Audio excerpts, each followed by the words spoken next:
All right, welcome everybody to today's webinar hosted by the International Solar Energy Society ISES. We are very pleased to have all of you here, and we are especially happy to welcome our 4 expert speakers joining us on the webinar today. My name is Arabella. I am the Communications and Outreach Officer here at the ISES HQ in Freiburg, Germany, and I will give you a short introduction into ISES and the work we do, as we have many new participants joining us on the webinar today. The International Solar Energy Society ISES is a non-profit UN-accredited membership NGO. Our vision is 100% renewable energy for all, used efficiently and wisely. ISES represents a diverse membership of academics, researchers, energy practitioners, consultants, students, businesses, and advocates.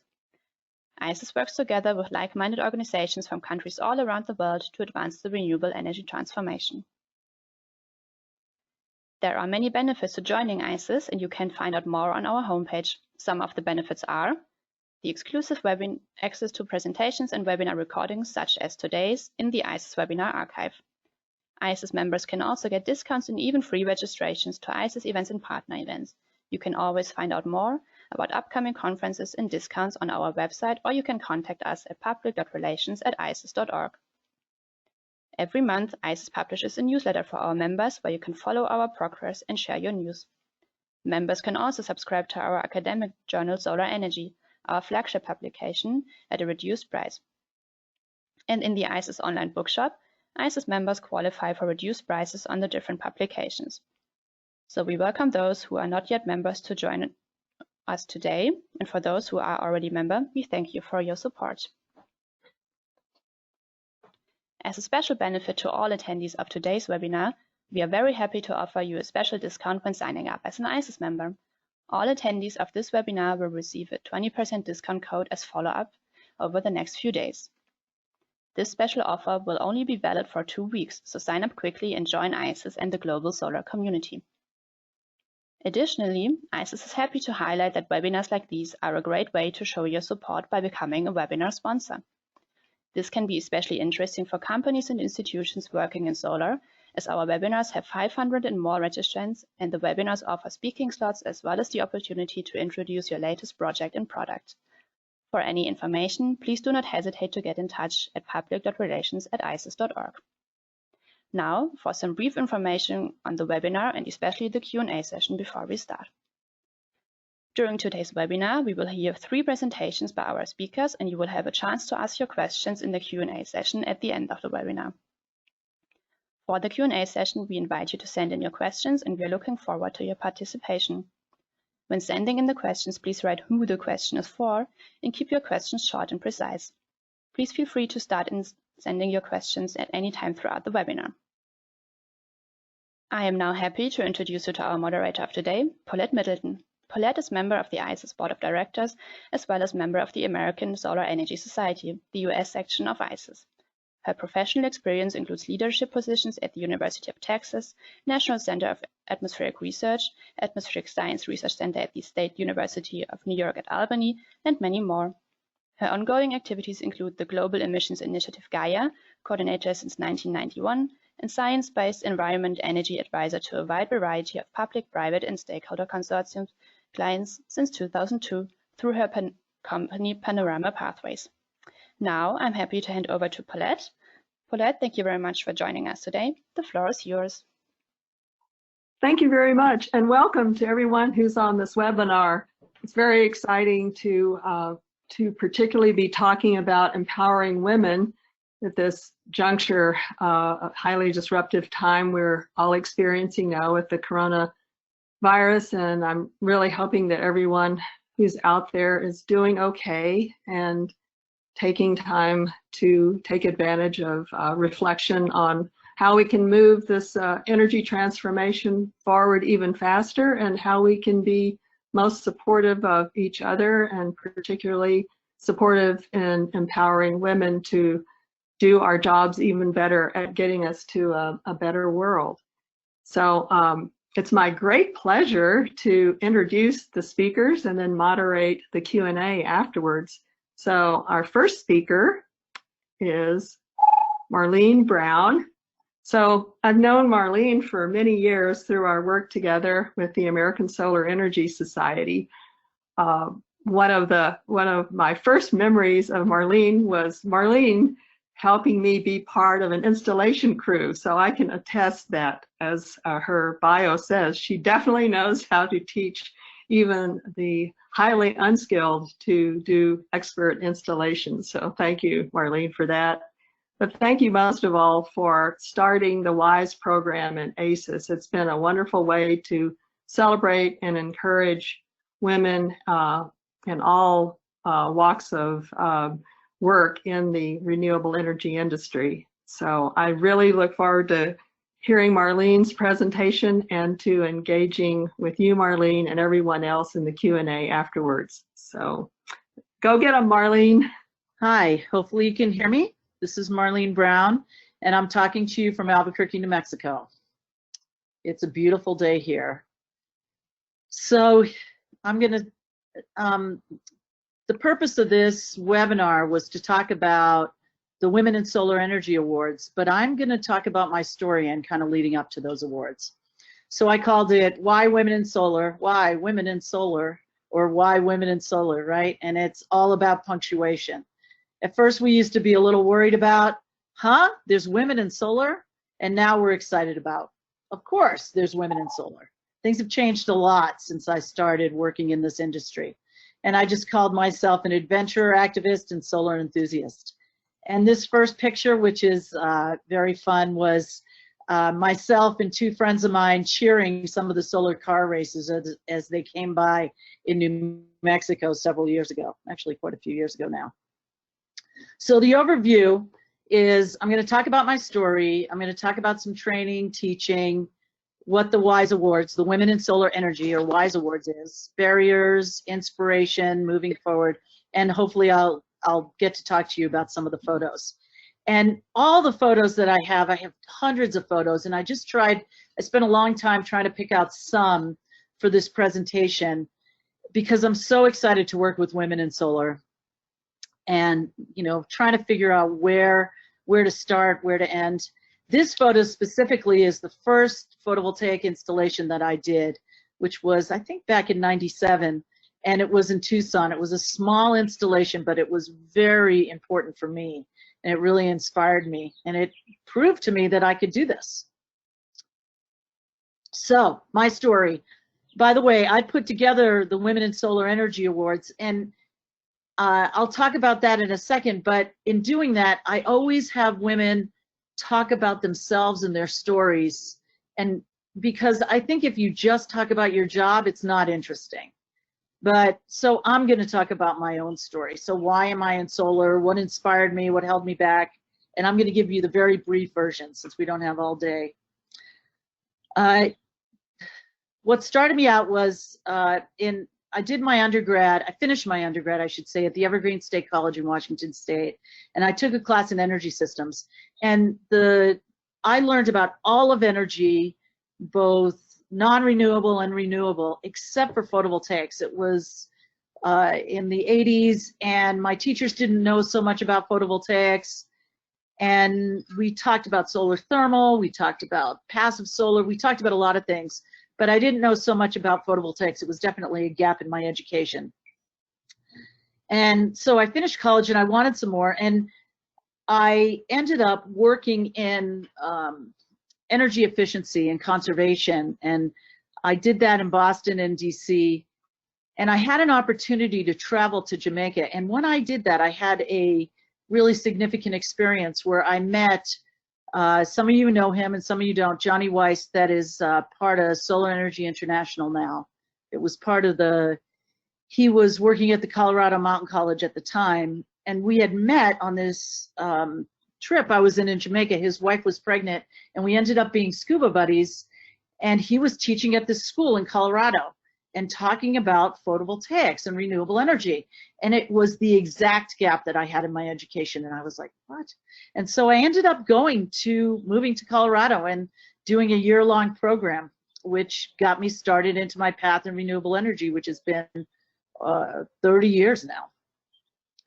And so from there, I thought I was going to do some construction, but it really led me back. I did do some construction, but it really led me back to photovoltaics. And I ended up in Albuquerque, New Mexico. And I worked for a company called Zomeworks, which is not totally defunct, but pretty much defunct now. But they were real pioneers in the world of renewables. And I ended up getting to work in the developing world in Vietnam and the Solomon Islands. And it's funny how one thing leads you to the other. I ended up in the middle of all of that. I wanted to test some of the projects that I had, and I am in Albuquerque, New Mexico, which is where Sandia National Labs is located. I ended up working there. In fact, I just retired from there a year ago after 23 years. So I ended up working there while I was able to get, right as I was getting my master's in electrical engineering, and they ended up paying for my second master's in systems engineering. And while I was there, I got to work in photovoltaics. I ended up, some of the things I did there led me to teach some classes, and I've been involved in ISES for many, many years through all of that, the American Solar Energy Society, and which led me to create the Women in Solar Awards and the luncheon and etc. And, and lots of things inspired me, lots of different people, lots of events in my life. And the things that held me back, I think I have a slide about it coming up, but just the things that holds us back are our own fears, right? Sometimes we just have to give it a shot. We're scared of what we don't know, but it's important for us to move forward and try to tackle those things that challenge us, right? And so in the trainings that I do, so what started me in that was when I was at Sandia, I used to do some trainings for folks as they would come through town, and I noticed that the women would be in the back of not the classroom, but like we'd be outside giving tours, and I'd talk about something, and we'd have a chance to work with some of the components, and the women would regularly be in the back. They would be incredibly smart people, and they'd just be happy to stand in the back, and I'd always have to kind of grab them and pull them forward and say, okay, it's your turn. And I did get a little sick of that, and I decided I wanted to be part of training for women. Why do we need, and why even at the time did we need separate training, right? There was at the time, certainly when it was a majority of men. There was a lack of exposure to most power tools, and there's a comfort level. There was, and also just not wanting to be the minority in an all-male class. These days, there's a lot more training for women.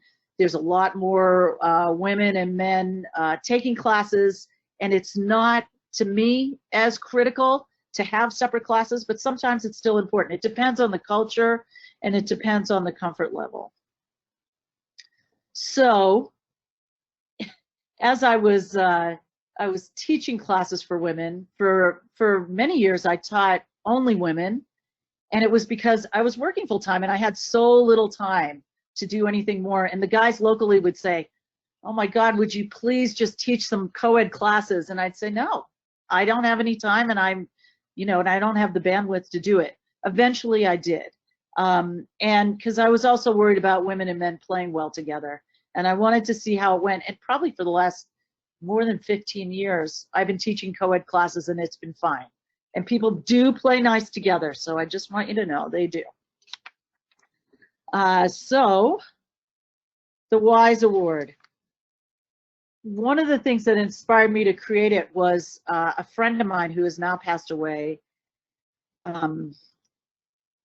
And he's the person that started the NAPCEP, the North American Board of Certified Energy Practitioners.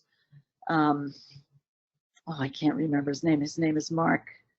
And anyway, he was a wonderful person, and he challenged me to create a award for women in solar. And what I did was I did a lot of interviewing of folks, and I created this award to inspire women to become more technically involved in the field. Lots of women, there's lots of women, quote unquote, in solar, but how technically are they involved in the field? Are they just answering the phones?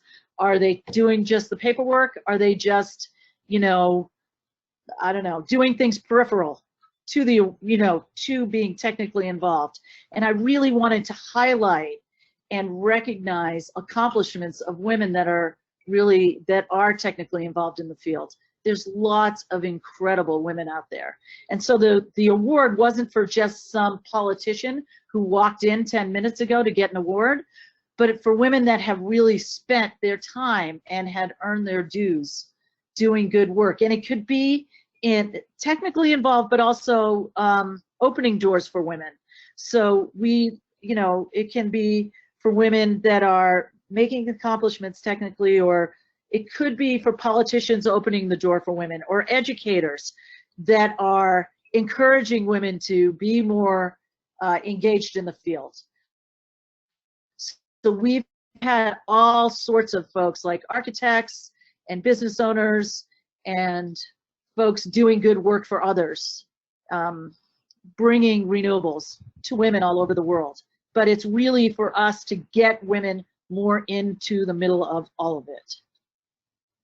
And so each year I put together for the American Solar Energy Society a Women in Solar Energy Forum, and it's usually followed by a luncheon, although this year it won't be. This year we're actually going to have a virtual Women in Solar Energy Forum, and that's usually where we give our award. And I'm going to give a shameless plug and tell you folks that I'm looking for speakers for this forum for this year.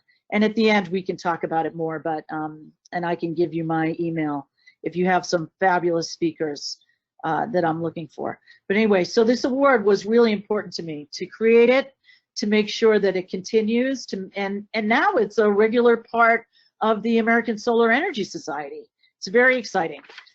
And we've given out quite a few awards. In fact, I'm right in the middle of vetting the nominees for the next award for this year. So let's talk about a few more things. So what's our barriers, right? What stops us? What are we scared of? These are things that we need to talk to ourselves about. So if we're scared of moving into this field, if we're scared of moving forward, if we're scared of, of finding our voice, just know that you aren't alone. What I would see when I would see women in solar presentations is I would see these presentations where women would talk about their jobs and they wouldn't talk about their story. Now it's one thing, to work through different kinds of, to be at a job for a long time and make a lot of money, and great. But if you're a woman walking off the street into one of these sessions, it's impossible to relate to somebody who's talking about, oh, I make $1 million and I lead an organization and it's just not interesting or challenging. What's interesting is the story. What stopped us? What did I have to get through to get to where I am? What were the obstacles and barriers that I had to go through? Sometimes, who inspired me? It could be an aunt, an uncle. It could be, a boss that we had in our life. It could be anybody that really gave us, that told us we can do what we need to. I know in my own life, my dad said, because you're a girl, you can do anything you want. And not all of us had that message. But it's not only that we get that message, but we need to pass that on to other young women, and especially young women, because we need them. We need them after this, right? And we also need to be taken seriously and get compensated well. So, we need to encourage and inspire each other. We need to take pride in ourselves and our work. And I just want to inspire you and be inspired, and I'm always inspired by you folks, and especially by women out there doing incredible things. Now, I see women all the time. When I started 30 years ago in this, I was one of the only women doing this.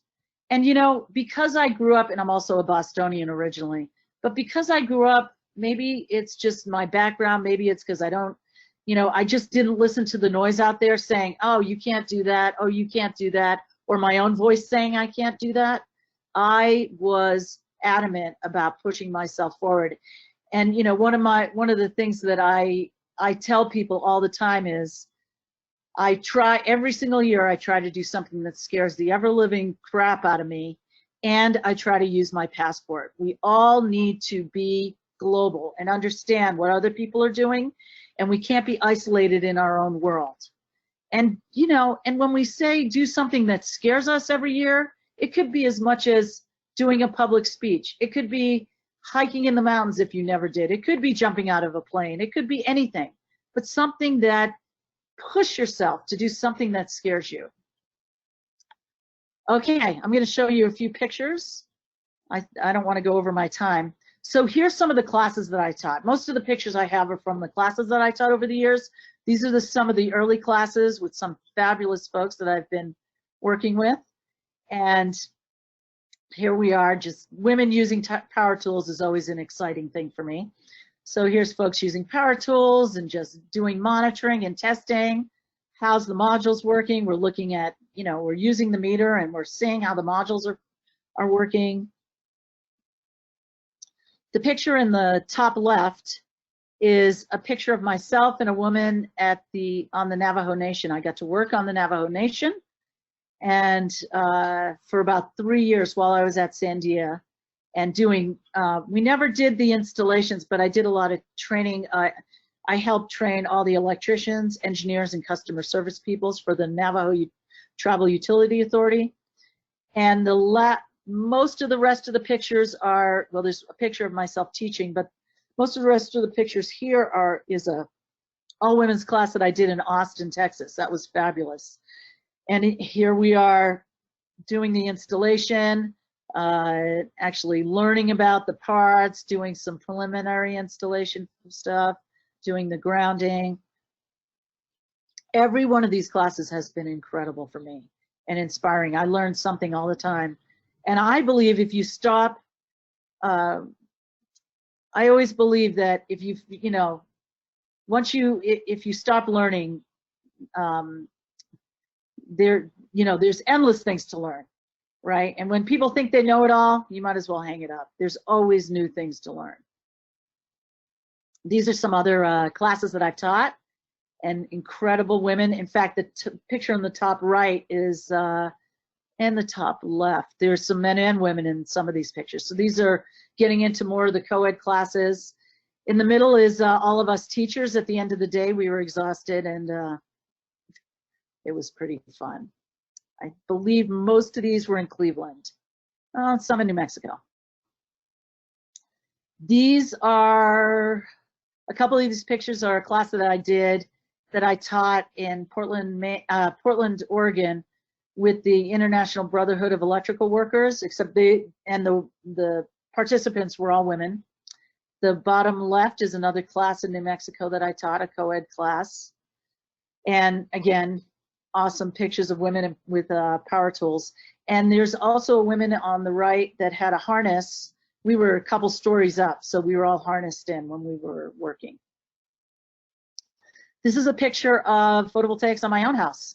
And I did this installation as, I did an installation and then I added a recreational, it's called a renewable energy credit meter to my system. And we did it as a media event. I was president of the New Mexico Solar Energy Association at the time. And it was a big media event. And let me just tell you, the women, there was men and women there, and there were mostly women reporters, and everybody was shocked that this installation was all women.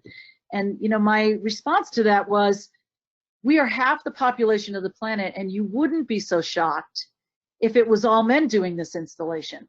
We are competent, we are capable, and we shouldn't have that reaction all the time. We should be inspiring and empowering each other to do this. And we need to get past where we're all shocked that women can actually do this kind of work. So this was the media event that we had. And this is myself on top of photovoltaic modules over the years, just on some tours that I did.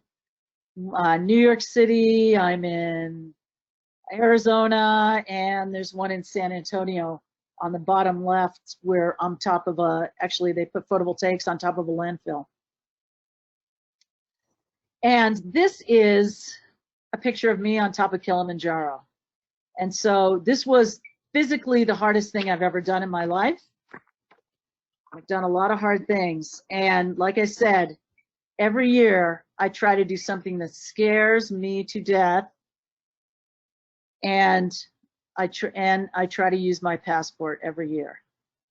So I thank you for your time. Let me know if you have any questions. I really appreciate the opportunity to talk to all of you. And I wish this could be a little more interactive and I could hear you, but I look forward if you have any questions, and thanks for the opportunity.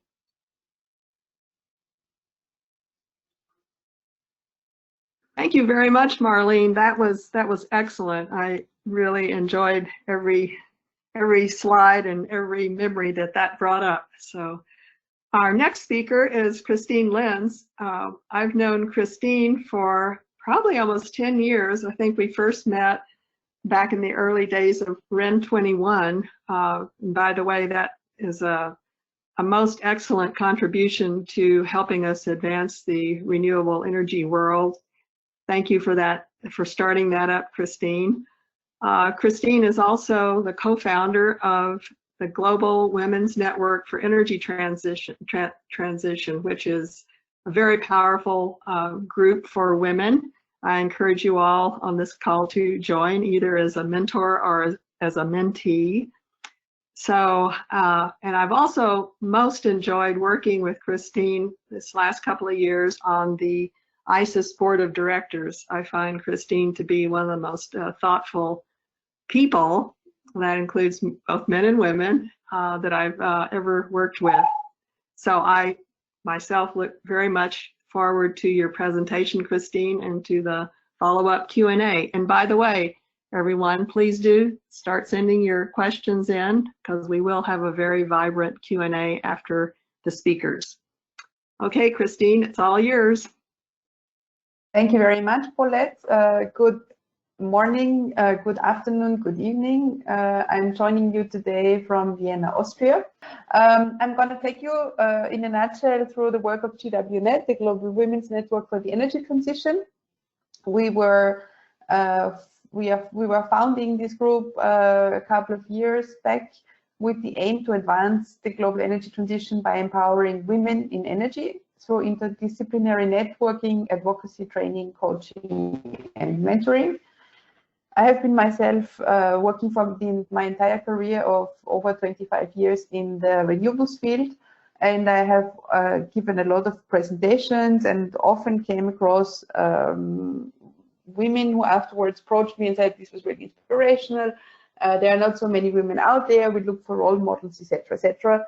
So we got together a couple of women working in this space about 4 years ago and founded this network because we really believe that women are not as well connected as their male peers, and there is clearly a gender imbalance in the sector. I'm going to talk about this during my presentation, and we truly believe that if we want to reach our climate objectives, we need to advance the energy transition more quickly than right at the moment, and this can only happen if we harvest the best talents of both the men and the women, and that's the reason why we have started this group.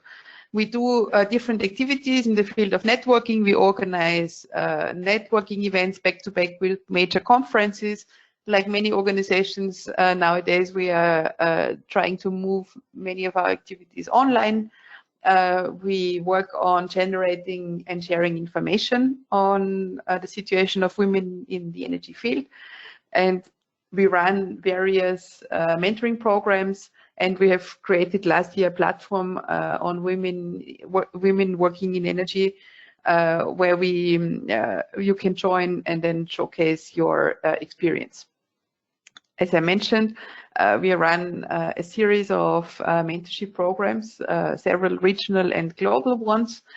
some in specific sectors, like for example in the wind field, or a program together with SE for All for women in energy access, and then some programs in the Latin American countries and in the MENA region, just to name a few. So when we talk about energy transition, and I'm citing here a definition from the Oxford Institute for Energy Studies, they quote it as a multidimensional, complex, non-linear, non-deterministic, and highly uncertain process. What is clear is that it radically reforms the existing energy supply and energy demand systems, and it goes beyond just replacing fossils with clean energy sources. It changes consumption, distribution, and investment patterns. It changes coalitions and capabilities of actors, requires new socio-technical regimes of policy, regulation, mindsets, beliefs, and social practices. It's very clear nowadays that we have the technologies available. What we need is behavioral change, innovation, and integration across sectors. For this, we need diverse backgrounds, capabilities, and perspectives, and we need a large and diverse talent pool. And we just believe that women should not be excluded from this process, because by having this process run by men and women jointly, it will just go much quicker. It will be more inclusive and I think more successful overall. And I'm just taking some examples here where we see from literature research and from evidence that when more women join the workforce, as Christine Lagarde, the president of the European Central Bank, the former managing director of the International Monetary Fund, has put it, when more women join the workforce, everybody benefits. Not only is, of course, the access to employment on equal terms with men a woman's right, but also there is evidence, different studies pointed out, that more gender parity improves global GDP. Studies talk about 12 to 28 trillion US dollars per year if gender parity would be reached by 2025. Of course, we are not ready there. We clearly see evidence that companies with diverse leadership have better results. They are better prepared to survive financial shock, have better profitability, increased innovation, investment in R&D, decreased risk and overconfidence, increased action on environmental issues, and often more stringent decarbonization policies. Still, we are far away from a gender-balanced leadership in the world. We have recently launched a study where we look at all these aspects in more detail, which is called Women for Sustainable Energy, Strategies to Foster Women's Talents for Transformational Change.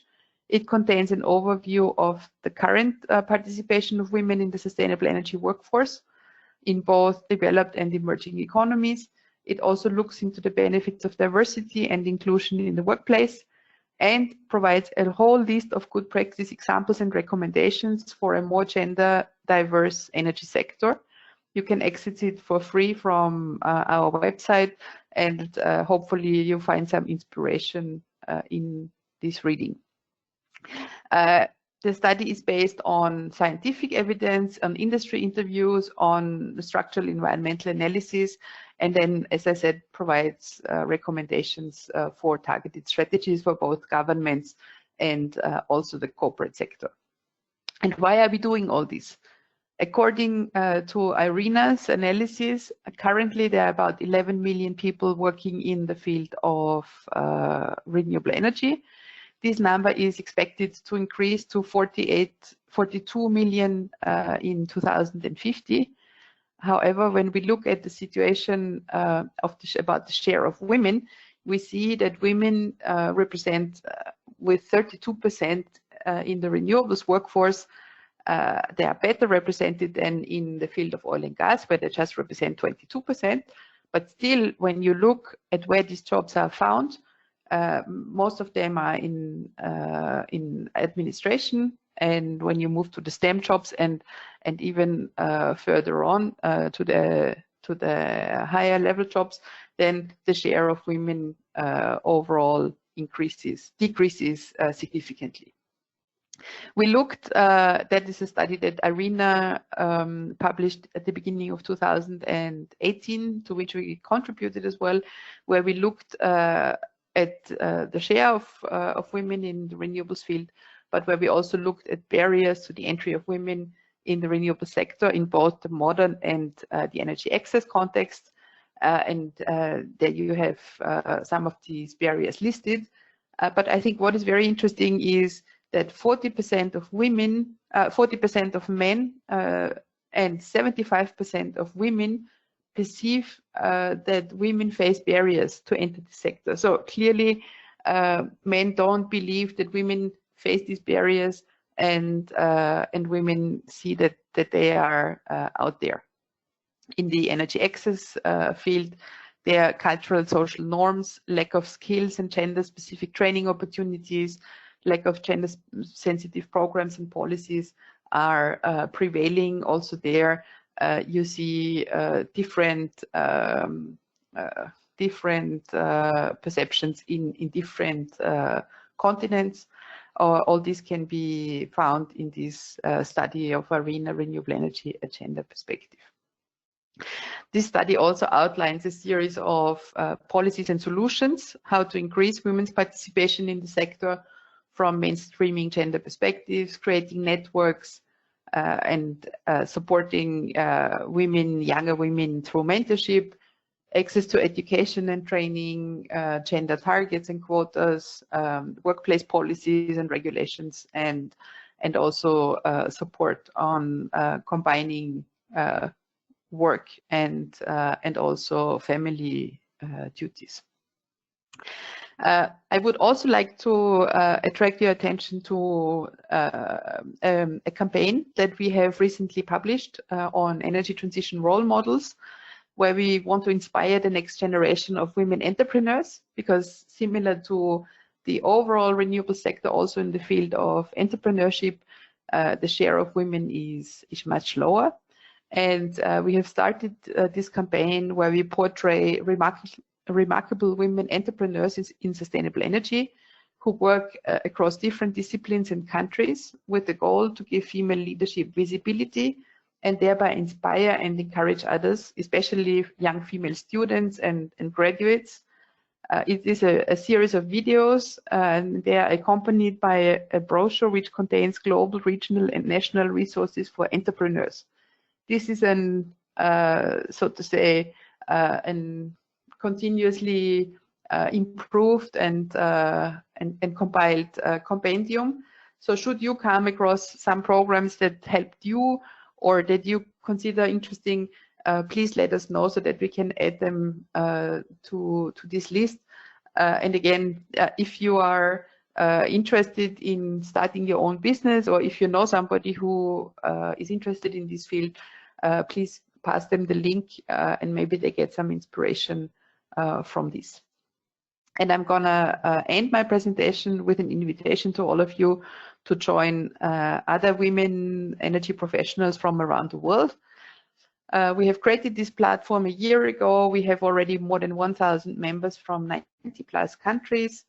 You can create your profile similar to LinkedIn, and we are marketing this platform to organizations and conference organizers, because we created it out of the feeling that we were sick and tired of conference organizers stating that there are not enough women experts out there.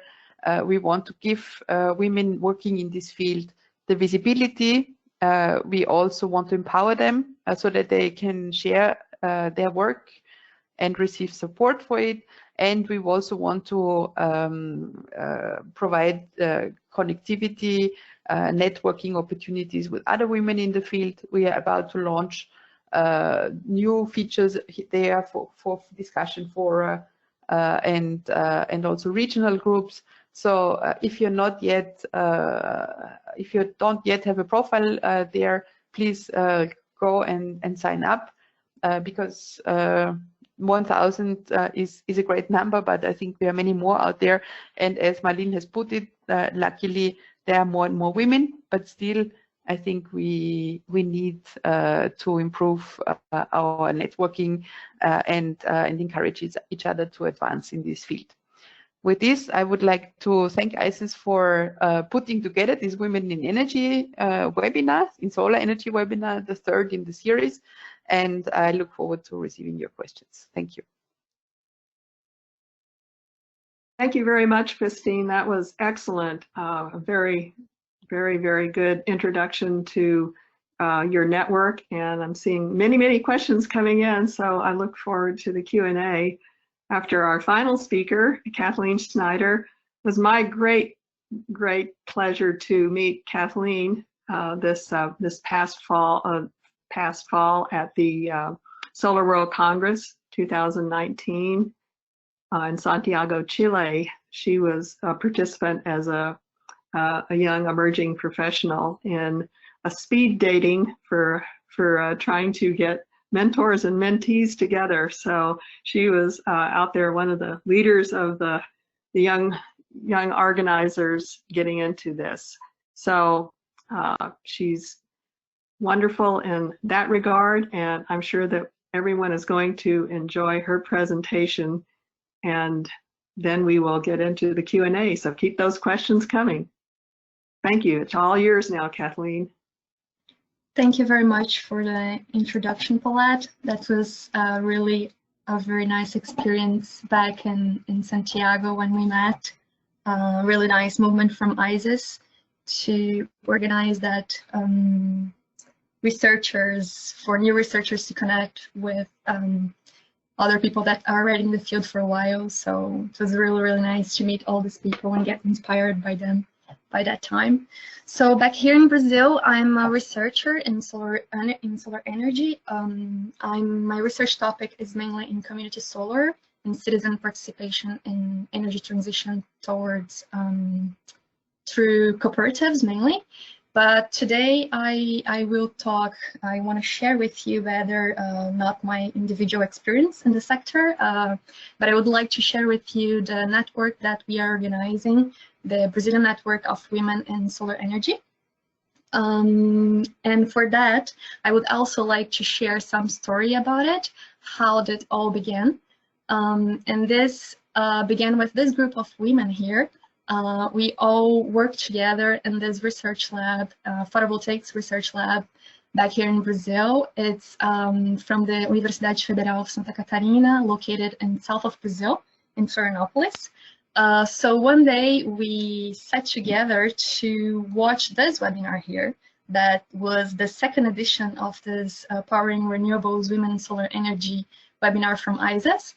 We saw that it was going on, and then let's watch that together. And then we sat in our meeting room table, and that's when we started to wonder, right? Where are all the other women working with solar energy in Brazil? We know that we are in a quite privileged space there at the lab in terms of we are in a big group of women working there, and we take lead in many projects there. So, but we know when we go outside in conference and congresses, most of the times, this is the scenario that we face. It's definitely a male predominant area. So going back, we are wondering, well, we are in the academic field.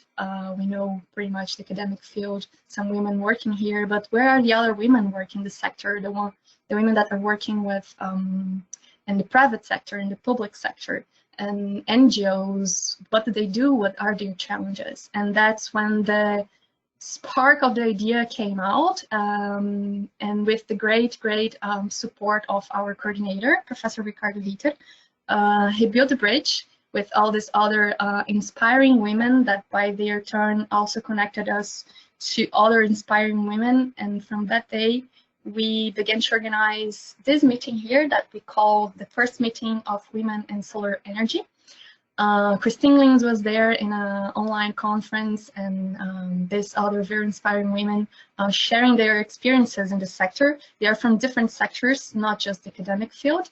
And this event is available in our Photovoltaics YouTube channel, Photovoltaica Ufki. If you type in YouTube, you can watch it. It happened in June last year, and I can say the network began from that day on, after sharing all those experiences with these women that were there, and it was a really pleasant afternoon. And I would say that the network began, the actions of the network began after that.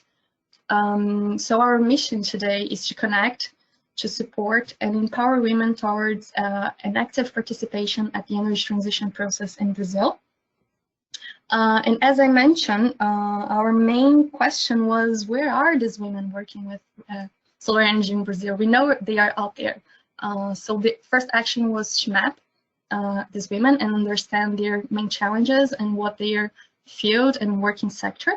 So we elaborated this online survey, a Google Forms, and we received in less than 3 months 132 answers, which quite surprised us, because by that time we didn't have like a proper network name or social media or anything like that. We just sent this Google Forms to through our mailing list, and we received all those answers. And it's about those answers that I would like to share with you what we found out from that. So from the interviews profile, their personal data, professional data, working sector, and also which field they work at. Is it photovoltaics, thermal, CSP, and so on. So in terms of how old are they, we realized that most of them, they are around they are between 26 and 35 years old, 40% of them nearly. And another big portion, 25%, they are in between 36 to 45 years old, and another quite considerable portion, 18%, they are up to 25 years old, so most probably just in the end of their graduation degree, beginning their career in the solar sector.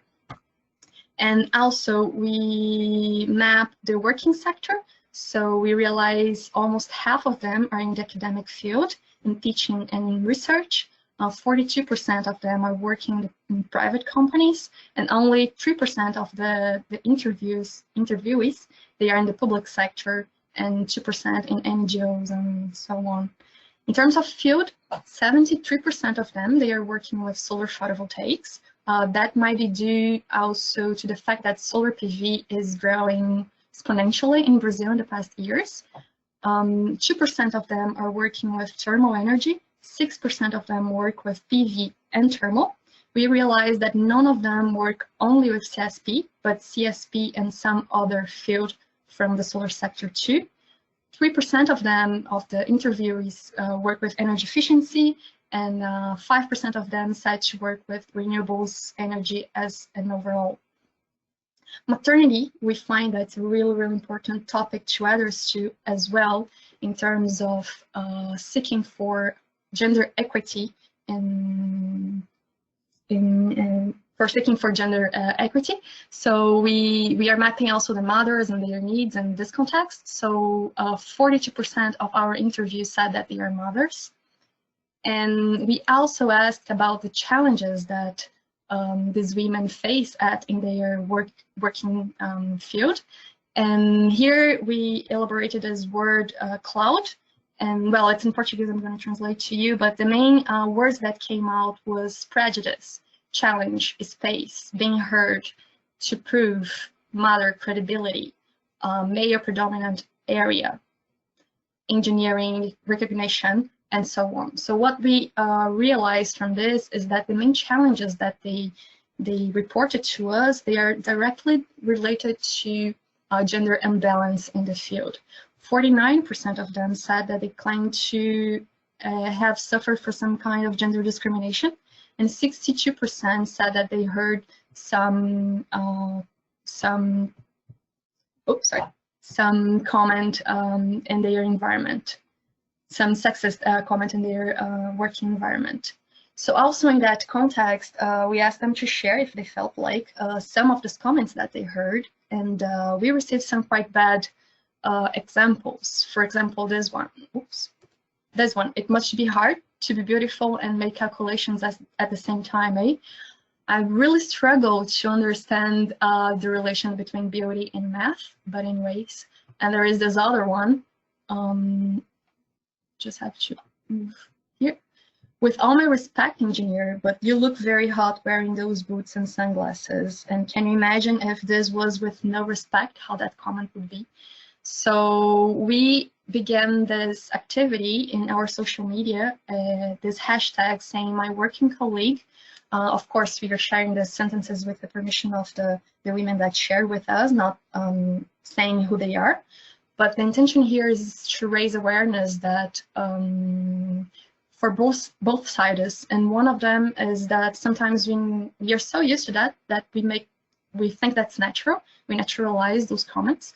And on the other side, we also want to say, no, this is not a compliment. No, this is not funny. No, you are not being nice saying those things. So we also asked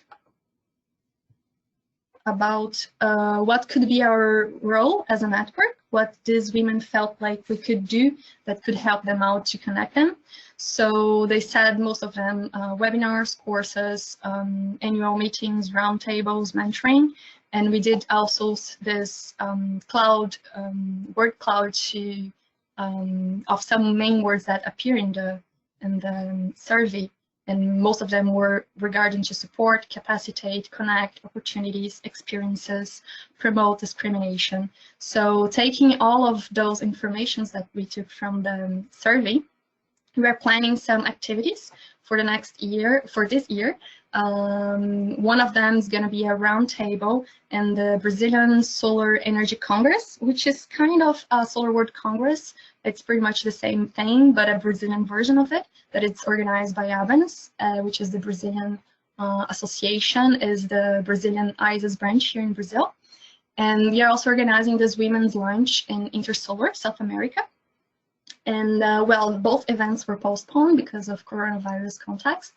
So last week we decided to make a webinar as well to share some information about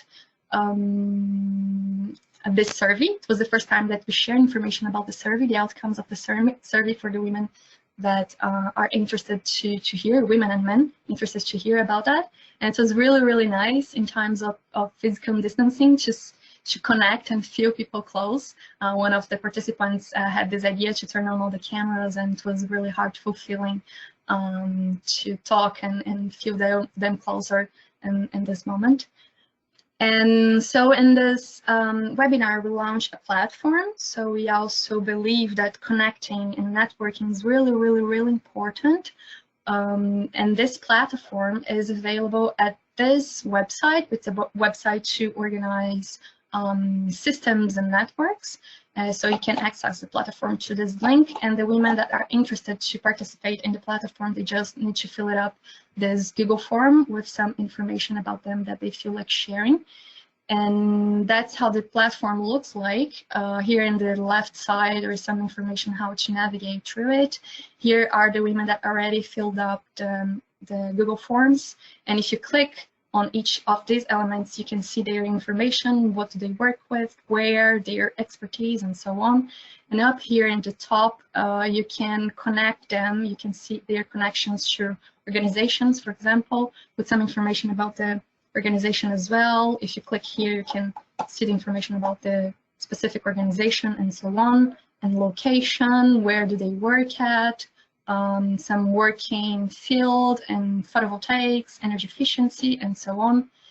Expertise I find also interesting too. So if you work in some specific field, and if you want to share, you want to connect with women that are working on that as well, here is a place where you can go for. You can search for the field up here. And also here where are the mothers, where they can maybe connect together and organize local networks to share some experiences or specific challenges that they go through. We also encourage them to participate in the GWNet's platform as an international level, which is really, really interesting, and it has a lot of women there that can connect in the international level too. And here are the women behind the scenes that I just showed you. Aline Kirsten, Aline Pais, Zetzanesco, and I, we connect in the first women meeting that we organized last year. And Natalia Chavez and I, we met last year in Berlin, the study tour from JWNet. We are both mentees from the mentorship program, which has been a great, great, inspiring experience for us. And so I would like to take the opportunity as well to thank you, Christine and JWNet, for that. It's really, really inspiring for us to do and organize our network back here in Brazil as well. And all the networks going on around the world, they are all complementary. So it's really inspiring, all of them. So here's our social media. We are in Facebook, we are in Instagram, LinkedIn. You can contact us through email as well. We just organized WhatsApp group. We have nearly 300 women there already, where we're sharing a lot of information, webinars, and this time of physical distancing. And it has been a great experience to share information and connect with them there as well. It has been a good tool for that. So going back to where our story began, going back and looking to that day that we sat around that meeting table to watch this webinar, and through the inspiration that we got from all those women that were presenting in that webinar, and what that began on us, you know, the spark of the idea and the inspiration to connect with other people, and also with the support that we received and everything that happened after that. I would like to say, do not underestimate the power of connecting and empowering people at all. Even when you're miles away, even when we're talking with the computer, not seeing other people's faces. And well, there is a great power on connecting and empowering. And sometimes we feel like we are just individual single drop in the ocean, and in that sense we cannot change much, cannot do much. But we should not we should remember that despite we're a single individual drop, we yet are the ocean, and if we connect with other single individual drops, we compound the wave, and we can move towards and make things happen and co-create a future that we aim for.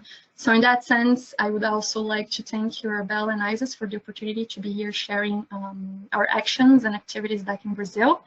Here's my contact. If you would like to get to know a bit better, I'm very open and happy to answer some questions and chat more about it. Thank you very much. Thank you. Thank you. That was excellent, Kathleen. So we're now going to be entering into the Q&A portion. I assume that everybody's our panel will be now unmuted. We can chat. First question that I want to pose to all of the panel members has really to do with this very strange and unique period we're in, the year 2020, the year of the pandemic, which many people believe is providing us a great opportunity for accelerating the global transformation to a better world. You know, one powered by renewable energy and guided by sustainable living principles, where people are living in more harmony with each other and with nature. So with that in mind, what do you see? How can women be even more effective in accelerating the transformation, particularly in light of what we're in right now at this time? So we'll start with Marlene, and then Christine, and then Kathleen. What do you think? I think that women are well poised to have an even stronger and bigger voice now. The way that, at least my observation of working with women, is women really like to work together and nurture each other. And I think it's an incredible time to continue to nurture each other and move each other forward and celebrate each other. Let's help each other. There is the stereotype of the competition of men, and it's not, it's a stereotype. It's not true for all. But, in general, there is a lot more nurturing when I see groups of women together. They really want to help each other and raise each other up. And I think this is a great time to do that. Oh, thank you. Excellent. Christine? Well, when we look at statistics, we see that at least in Europe, and I guess it's true in many other parts of the world, women, they carry quite a big burden of the pandemic. They are working a lot in healthcare jobs. They are very often being the ones supporting their children in homeschooling, and they also work a lot in grocery shops. So women are doing a lot in the system. I think it's important to work together. I think it's important also to use this pandemic, as you have said, Paulette, to reflect a little bit on some habits, but also to make sure that the recovery plans are really taking into account climate and energy considerations, and putting really renewables at the forefront. So I think there are multiple options out there, and of course these online tools, they are not always negative. I think we will come to a situation where probably in the future we'll have a bit more of online working. We have probably, I don't know, my guess would be a bit of less international conferences running around every now and then. I think many of us also see that online cannot replace physical contact. So I think it's going to be a mixture, but we also see many companies realize that people can be quite effective in home office, and so I guess the future work situation will be a bit more balanced between physical presence in the company at work, but also from home, which hopefully would also benefit the work-life balance of people. And in that sense, I think women should also make a strong call for this new normal in the weeks and months to come. Excellent, thank you. Kathleen? Yes, I would say I see some challenge in this context of pandemic that's going on now, in terms, like, I wouldn't romanticize very much in the sense of a lot of women are working from home now, and well, they also have the child care, like their moms, for the one that their moms, they're really struggling to take care of working and taking care of the house and kids. You know, this is a cultural thing that it's very structured on us, yet that women are the ones that cook, that clean the house, and if they're working from home, how do they manage all of that at the same time? So I think this is a great moment in that context to observe those situations and to understand better what's going on, and also how we can move that and make that different from in the new normality. I would say in the future after pandemic, understanding better all the activities that women take in all that context, and respect that and find better balance in between women and men in this situation too. Thank you. Excellent answers, as well as inspirational answers. There are questions of kind of around several different themes, which I'll try and capture here with you all. One person from the audience was wondering, and this was specifically for Christine, but I think others might have something to say about this. Do we have too many organizations doing what seems to be similar things? Is this a hurdle to action, to urgent action? What would you have to say about that? No, I don't think so. I think we are not yet enough out there. What I forgot to mention in my presentation is we work in close cooperation with lots of regional women in energy networks, like, for example, the one that Kathleen has presented. in different parts of the world, be it in India or in Pakistan or in Turkey. So we are not duplicating action, but I'm a big believer in reinforcing each other's actions, and I think what we are trying to do is really to connect the dots. There is, because there are certain things that you can more effectively do from a global platform, and then others you can do more on the regional or national level, but it doesn't work. We don't need to reinvent the wheel, and we don't need to duplicate. We can, by connecting things, we amplify them, and the sum of individual actions is always greater than those individual ones. So I would leave it there. Yeah. Thank you, Kathleen. Marlene, would you like to speak to that question? I guess I understand the question because it looks like there's so many organizations out there. I think part of it is the fact that there was nothing, and folks have moved in to fill the gap as the need has arisen. And I think that there is. It sounds like there's a lot of organizations out there, and maybe it gets confusing. What do I join? Do I join this group or that group? I think it depends on your need, right? So there's lots of people with lots of different needs. It depends on what kind of field you're in and where you're located, etc.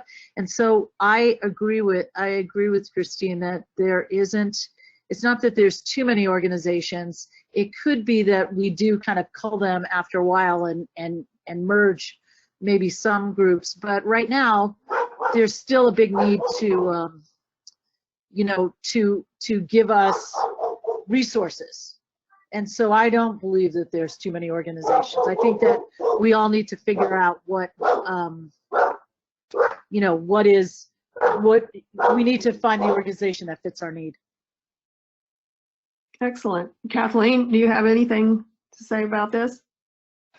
Yes, I'm very aligned with Marlene as well. I think no, there are not too many. I think each context is it's a context, each country has a specific need, even like group of women in in a specific region or area or context. So you gotta act in this specific needs, understand and listen from those contexts, and from there act and take some actions to collaborate in that sense. So no, there is not too many, but we should go for the specific needs and see how the actions should be in that context.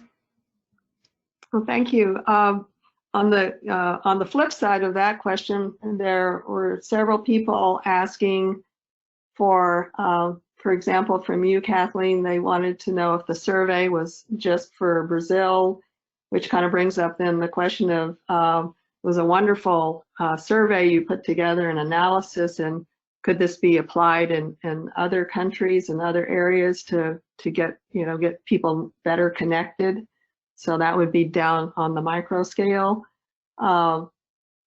Others were asking to find out more about the countries that you connect with, Christine, and down more at the country connection level. You already mentioned that a little bit. And then Marlene, for you, there's the WISE program, but could something like this happen on a more consistent or continuing basis throughout the year in the US? So if any of you would like to just say a few words about this, connecting the global with the local, and how we can do an even better job with that, that would be great. Kathleen, do you want to speak to that, since the question was directed to you first? Definitely. In terms of the survey, as I mentioned, I find really important to go specific or in some needs. So one of our intentions with the survey was to understand the specific context. So for mothers who are mothers in the beginning of their careers, how is it for them? For the mothers that they are in the middle of their careers, or women that are just leaving their graduation schools, how is it for them to keep in the solar sector, to gain strength? And even in Brazil, from south to north, from east to west, it's a completely different context. We have a lot of historical and some context in terms of our colonization. So not every woman has the same opportunities here because of where they are born at. So we have like these challenges to go through. Would be lovely to elaborate a survey, I don't know, in the Latin American context, but I think we from Brazil couldn't say much from the context from other countries in Latin America, because it's their specific context according to their historical context as well, and cultural context. So I guess acting local, that's what we can do. Reach out for people that can be voice from some specific needs and context, and then connecting with other organizations that they are doing some local activities as well, and that together as organizations, maybe we can find some solutions in terms of, well, some organizations, some other place in the world might have some had some experience that they could share that can help us out on how to act in some activity or other. So I think as we are here, we must, our power is to act locally, but connecting with other organizations is really, really great as well, and very inspiring. What other organizations are doing, learning from their experiences is really, really important as well. Not sure that answered 100% the question. Oh, I think that was a wonderful answer, and can lead to some more discussion. Christine, you did provide a number of wonderful comments about the connection with other countries. Would you like to add to that some more? Yeah, I just want to mention again, on our website, you have listed a series of regional or national women in energy networks with whom we work together. I think, Kathleen, we don't yet have your group there, so I'll make sure that my colleague Davina connects with you, because I see this, we are trying to connect the dots and give everybody visibility and recognition. I am very sorry, but I have to leave you at this point. You might already hear I have a 5-month-old daughter who was quiet, but now is requiring my attention because it's getting close to bedtime now. And yeah, this is just a very practical example of juggling different priorities. It was again a pleasure to join ISES for this webinar. And should there be any questions, I'm happy to take them offline. And you can always reach me either on the Women in Energy Expert platform, or by email or LinkedIn or whatever. Thank you very much. Back to you. Well, thank you so much, Christine. And go take care of your first responsibility. We really appreciate it. Yes. So I'll jump in there. So this is Marlene. You know, it's interesting because I've been working with women in solar quite a long time. I didn't really realize it was going to be a flag I was going to fly, but I didn't feel like there was a voice for women when I started.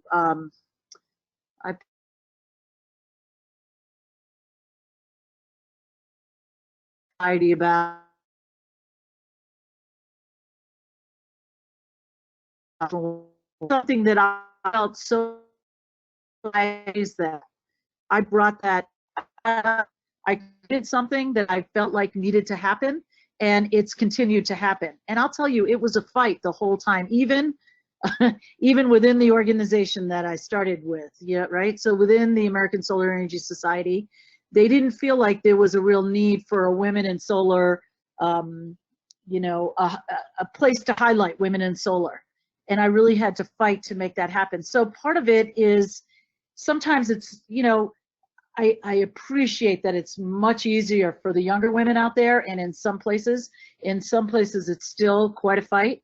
But I know for myself, when I started, it was a bit of an uphill and ongoing battle. And I, you know, so I'm glad that things have come a long way. So for folks that want to see more things happen, sometimes it's how much energy do you have, how much bandwidth do you have, right? You know, Christine had to go take care of family, and so there's other obligations, and so for me also, it was like, what did I have in me that led me to start whatever I needed to start, so that I could feel like I was heard and represented, and I could represent other women. I just really didn't feel like there was enough out there. And so now, yes, there's a lot more out there, and there is a need to bridge that, right? So there's the local and the global, and we're such a global society now that we really need to continue to bridge that. Just doing this webinar with all of you makes me believe that I need to reach out more globally. It's not that I don't. I mean, I've worked in Vietnam and the Solomon Islands, and I have really helped to empower women in the developing world, but there's a lot more we all need to do. So it's something that let's keep in mind. If there is something that you feel like you, meaning you as an audience, feels like there's a gap, let us know. Maybe we can work together to do it. If you want other people to do it for you, it probably won't happen. So you need to help out in that respect, right? So don't tell people what you want to do. Be part of what you want to do, right? Be part of what you want to see. Be part of that solution. That's excellent commentary, Marlene. And it kind of leads to what might be the final question. People in different ways were asking, well, where would be opportunities for meeting up again? And especially during this time of dealing with the pandemic worldwide, I know there's a desire amongst many to sometimes come together again in the future, one-on-one in person. But I'd like to hear a little bit more from you, Kathleen, and from you, Marlene, about opportunities that you're seeing for really turning this pandemic situation into a much bigger opportunity for online connecting, and for things that, like meetings we know of coming up, particularly, for example, the American Solar Energy Society's conference coming up in June is going to be totally virtual and a very exciting platform. So what are you seeing as for sure this next year, and maybe it will become the new normal to be meeting online, and how can we make the best use of this opportunity to get together and do just what you were saying, Marlene, be much more active, particularly now. So Kathleen, what would you have to say about that? Well, I guess it's a really big challenge to say how it's going to be in the future, like the day of tomorrow. It's really uncertain. I guess the only thing that we know today is that we don't know the day of tomorrow. It's really a challenge in many senses. I would say also here in Brazil, our political context is really, really complex. But anyways, so in terms of personal meetings, I really wouldn't have the answer for that.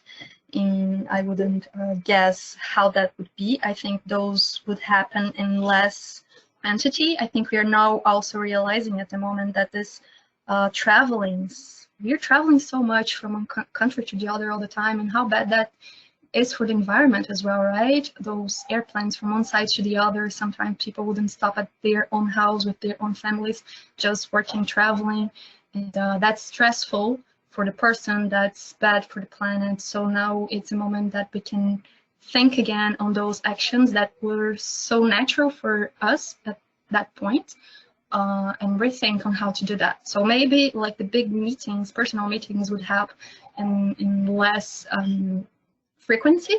And in terms of online meetings, I guess new platforms will come up to organize these meetings in a proper context, and attending some needs that they might come up in this context. So I guess technology will develop a bit faster in that context, thinking of how to connect people online, how to be more interactive, and how we could feel each other closer and share information in a good and impactful manner. So yeah, it's a challenge to answer that. I see definitely is going to change. Technology will come, hopefully with a great, good impact in that context. Gladly, we have technology today that can connect so many people from all around the world. And yeah, we'll see the next chapters on that. Wonderful. Marlene, do you have anything else to say about connecting in the new world? Yeah, I do. So I just had my birthday, which was April 11th, and it was so strange, but I had a Zoom birthday party. And so the horrible thing about having a Zoom birthday party is it was online, and I wasn't able to hug and hang out and, you know, drink with my friends or whatever, you know, dance. But on the other hand, I got to have a birthday party with people from all over the US and actually outside of the US because we were online. And so I got to celebrate with my birthday with people I wouldn't necessarily gotten to celebrate with. So I say this is an opportunity to use the new technology that we, you know, let's take this opportunity to look at the situation that we're in, and if we have to use Zoom or GoToMeeting or whatever we're doing here in a way that maybe we can see each other, and look at it as an opportunity to connect on a much bigger level in ways that maybe we couldn't. When we have local meetings, those are all important, and regional and global meetings, but it's a way we can travel without having to spend a lot of money if we don't have it, and it's a way of actually keeping in touch with each other. So I can tell you that I am putting together a Women in Solar Energy Forum for the American Solar Energy Society, and Paulette knows that, and she's part of the American Solar Energy Society, and we can send out some information after, but you're welcome to come and listen in to some wonderful speakers during that. It is one session. If you have some ideas and want some help or need some collaboration, I am happy to help you. I'll put that out there. You can reach out to me, and I can give you my email address, but maybe there's a way to send it to you, but it's just MB, like Marlene Brown, mbwildwoman@gmail.com. And you can reach out to me, and I'm happy to collaborate and work with you. It might take a little bit of work, but I think that, we're all very smart people, but we're way smarter collectively. This too shall pass. We will get together again in person, but right now, let's look at opportunities of connecting. I love that idea. Especially, I would love to connect with more women in renewables and celebrate more women in renewables and help you figure out how to do that. So thanks. Wonderful. That was great. Thank you both. Beautiful way to end this webinar. I definitely want to thank ISES and Arabella over and over again for putting this together. I think this was excellent, and I hope we can do this more frequently and again, of course. So I think it's time to turn it back over to you, Arabella. And I just really want to encourage everybody in the audience to contact our speakers. You have their emails. If you have other questions that came up as you were listening to these questions, or if there were specific detailed questions that didn't get answered, please do contact them. And also you can contact me as well. I'm really happy to communicate through the internet as well. So thank you all, and I hope that the rest of your day goes wonderfully well. Thank you very much, Paulette. And a big thank you also from us here at the ISES HQ to our speakers, Marlene and Kathleen and Christine, and again, Paulette, to come on today and to join your enthusiasm and your great networks with us. I think every time I hear one of you speak, I'm so much more motivated to go out and start another network just for women. And yeah, it really transfers the message very well, how much we can do once we come together. To you, the audience, thank you, of course, too, for joining us today. We had a great number of people on the call, and we have received so many questions, and we will be happy to share more of them with the speakers, and the speakers obviously are also happy to be there for you with any more questions or for any support that you might be interested in. about this webinar specifically, there will of course be a webinar recording for everybody to just sit down with a cup of coffee or tea and just soak in all the networking power again. We're going to provide this recording on the ISES homepage within the next few days. It takes us a few days to get it up, and then it's going to be there for you to rewatch. For our ISES members, please remember you already have the unlimited access to all ISES webinars, as well as the past presentations on the ISES website once you log into your ISES member account. And we've been talking loads about the pandemic today on this webinar as well. I think now that we all are spending a lot of time at home and also kind of a lot of time in front of our screens, webinars are a really good source just to learn something new, to explore a new area. So I highly recommend this as a resource which we can provide from our side. And so on behalf of ISES, we thank all of you for joining us today. We of course appreciate your participation, and we welcome your feedback. So if you have any questions or any feedback on this webinar, you can write to us at public.relations@ises.org. Any questions are always welcome. And you will also find a little survey included in a follow-up email. And these surveys really help us bring together webinars such as today and really bring the content to you that you want to hear about. And ISES, of course, is also present on all the big social media channels. So just reach out to us there, find us there, and we are always happy to connect. So thank you again to everybody who joined us today. We will now end the webinar, and I wish you a great day. Goodbye. Bye-bye. Bye. Thank you. Thank you. Bye-bye.